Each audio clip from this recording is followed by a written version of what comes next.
Special report में अब बात राम मंदिर आंदोलन को नई धार देने वाले लालकृष्ण आडवाणी की करते हैं। बीजेपी के वरिष्ठ नेता लालकृष्ण आडवाणी ने मंदिर निर्माण की प्राण प्रतिष्ठा पर अपनी खुशी जाहिर की है। आडवाणी 22 जनवरी को अयोध्या जाने के लिए भी उत्सुक हैं। उससे पहले आडवाणी ने एक लेख लिखा है जिसमें उन्होंने मंदिर आंदोलन से जुड़ी रथ यात्रा, मंदिर निर्माण में प्रधानमंत्री नरेंद्र मोदी की भूमिका और आंदोलन से जुड़ी अपनी तमाम यादों का उल्लेख किया है। आडवाणी के बेहद भावनात्मक ब्लॉग से जुड़ी यह रिपोर्ट आपको जरूर देखनी चाहिए।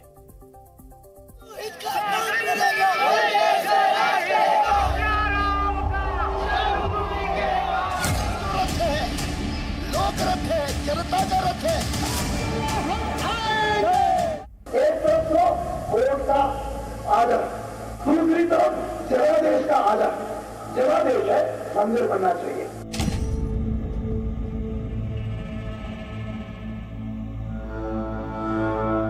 कि पाबंदी कार सेवा पर नहीं है, पाबंदी निर्माण पर है।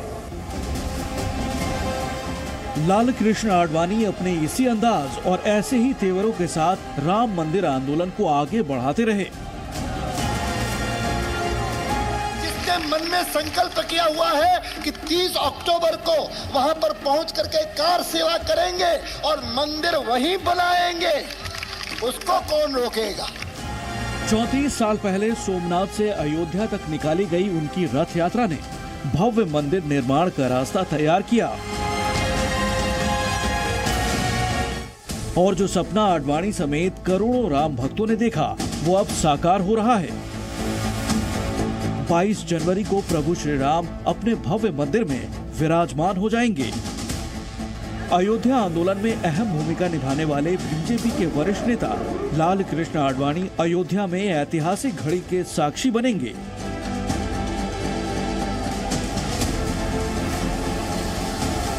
शुरुआत में आडवाणी ने प्राण प्रतिष्ठा पर लिखा है, मैं प्रफुल्लित हूं कि हम श्री राम की जन्मस्थली अयोध्या में एक भव्य श्री राम मंदिर बनाने के मेरे सबसे प्रिय सपने को साकार होता देखने वाले हैं।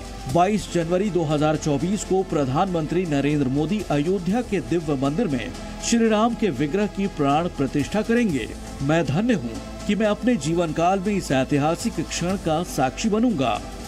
राम मंदिर आंदोलन में आडवाणी की भूमिका क्या रही है और कैसे उन्होंने जन जन तक मंदिर निर्माण का संदेश पहुंचा दिया, ये पूरा देश जानता है। अयोध्या में कार सेवा के दौरान दिया गया उनका भाषण बताता है कि वो कैसे अपने और पार्टी के संकल्प को पूरा करने के लिए पूरे समर्पण भाव से काम करते रहे। कि एक तरफ तो हमने जनता को वादा किया है कि हम मंदिर निर्माण के रास्ते में जितनी बाधाएं हैं वे सब दूर करें और जनता की इस इच्छा को पूरा होने का पूरा अवसर दे कि राम जन्म स्थान पर मंदिर बने। अयोध्या आंदोलन में आडवाणी की रथ यात्रा की भूमिका भी बेहद अहम रही। आडवाणी ने लिखा, मेरी राजनीतिक यात्रा में अयोध्या आंदोलन सबसे निर्णायक परिवर्तनकारी घटना थी जिसने मुझे भारत को पुनः जानने और इस प्रक्रिया में अपने आप को भी फिर से समझने का अवसर दिया। मैं विनम्रता से कहता हूं कि नियति ने मुझे 1990 में सोमनाथ से अयोध्या तक श्री राम रथ यात्रा के रूप में एक महत्वपूर्ण कर्तव्य निभाने का अवसर दिया। उस वक्त मुझे लग रहा था कि नियति ने यह निश्चित कर लिया है कि एक दिन अयोध्या में श्री राम का भव्य मंदिर अवश्य बनेगा, बस अब केवल समय की बात है। 1990 में आडवाणी ने जो महसूस किया वो अब साकार हो रहा है। मंदिर में प्राण प्रतिष्ठा की तैयारियां चल रही हैं। लालकृष्ण आडवाणी को पहले ही इसका निमंत्रण दिया जा चुका है।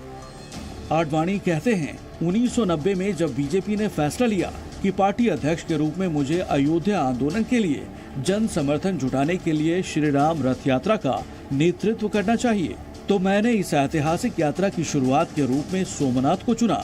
25 सितंबर 1990 की सुबह मैंने सोमनाथ मंदिर में ज्योतिर्लिंग की पूजा अर्चना की। मेरे साथ वर्तमान प्रधानमंत्री नरेंद्र मोदी, जो उस वक्त भाजपा के एक होनहार नेता थे, उनके समेत कई और नेता भी मौजूद थे। आडवाणी ने रथ यात्रा के दौरान आई कई चुनौतियों का भी जिक्र किया है। उस दौरान मिले जन समर्थन की बातें भी बताई हैं। रथ यात्रा अयोध्या पहुंचती उससे पहले ही आडवाणी को गिरफ्तार कर लिया गया था, लेकिन उन्होंने मंदिर निर्माण का संकल्प नहीं छोड़ा। आंदोलन अलग अलग तरीके से जारी रखा गया। माननीय आडवाणी जी की जो रथ यात्रा थी उसमें जोश पूरा भर एक प्रकार से कहाँ अयोध्या में मंदिर है, क्या है, कोई अता पता नहीं लगता था। अयोध्या वासियों को भी हंसी माखौल ऐसा लगता था कि मंदिर बनेगा कि नहीं बनेगा। लेकिन आडवाणी जी की रथ यात्रा ने पूरा काम किया। आडवाणी जी को इसका श्रेय है, उसको कोई नकार नहीं सकता। लाल कृष्ण आडवाणी ने अयोध्या आंदोलन के दौरान दूसरे राजनीतिक दलों की भूमिका को लेकर भी लिखा है। आडवाणी के मुताबिक राम मंदिर का मुद्दा हमारी भारतीयता की भावना से जुड़ा है।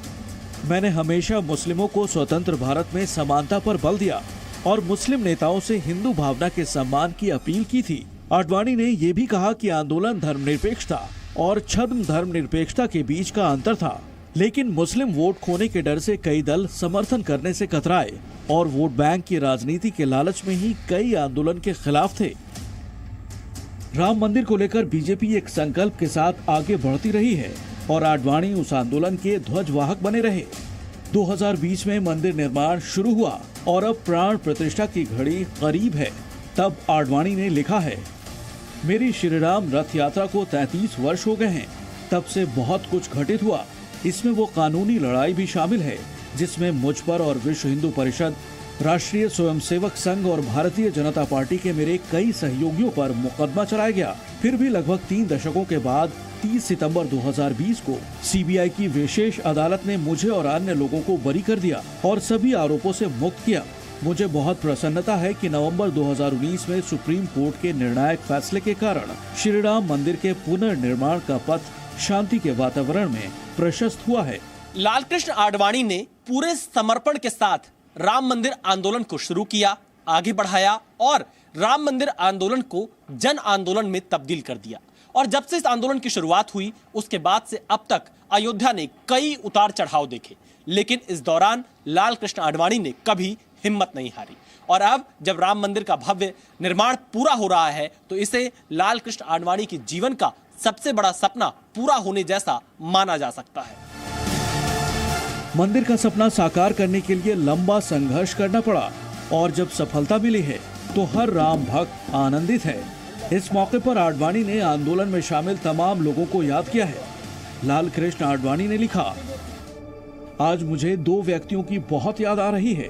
पहले व्यक्ति हैं स्वर्गीय अटल बिहारी वाजपेयी, जो मेरे जीवन का एक अभिन्न हिस्सा रहे हैं, राजनीतिक और व्यक्तिगत दोनों ही तौर से, और जिनके साथ मेरा एक अटूट और सदाकालीन विश्वास और आदर का संबंध था। नुकीले पत्थर निकले, उन पर तो कोई नहीं बैठ सकता, तो जमीन को समतल करना पड़ेगा, बैठने लायक बनाना पड़ेगा। अटल बिहारी वाजपेयी के अलावा आडवाणी ने अपनी दिवंगत पत्नी को याद करते हुए लिखा है, मेरी दिवंगत पत्नी कमला, जो मेरे जीवन के लिए स्थिरता का मुख्य आधार रही और न केवल श्री राम रथ यात्रा के दौरान बल्कि मेरे लंबे समय के सामाजिक और राजनीतिक जीवन में अद्वितीय शक्ति का स्रोत बनी रही। आडवाणी ने मंदिर आंदोलन को नई दिशा दी और सुप्रीम कोर्ट के फैसले के बाद प्रधानमंत्री मोदी की सरकार ने अयोध्या में भव्य मंदिर निर्माण का काम शुरू किया। इस पर आडवाणी ने लिखा है, 22 जनवरी 2024 के विशेष अवसर से पहले पूरे देश का वातावरण सचमुच राममय हो गया है। ये मेरे लिए संतुष्टि का क्षण है, न केवल संघ और भाजपा के एक गौरवान्वित सदस्य के रूप में, बल्कि हमारी गौरवशाली मातृभूमि के एक गर्वित नागरिक के रूप में भी। सभी देशवासियों को मेरी अनंत शुभकामनाएं। जब प्रधानमंत्री नरेंद्र मोदी अयोध्या में श्री राम लला के विग्रह की प्राण प्रतिष्ठा करेंगे तो वो हमारे महान भारतवर्ष के प्रत्येक नागरिक का प्रतिनिधित्व करेंगे। अयोध्या आंदोलन में रथ यात्रा के जरिए आडवाणी ने नई जान फूंकी तो उस दौर में सारथी रहे प्रधानमंत्री नरेंद्र मोदी ने मंदिर निर्माण का सपना साकार करने में अपनी अहम भूमिका निभाई है। इसीलिए आडवाणी आज भावुक भी हैं और प्राण प्रतिष्ठा समारोह में शामिल होने के लिए उत्सुक भी। विशाल पांडे के साथ ब्यूरो रिपोर्ट।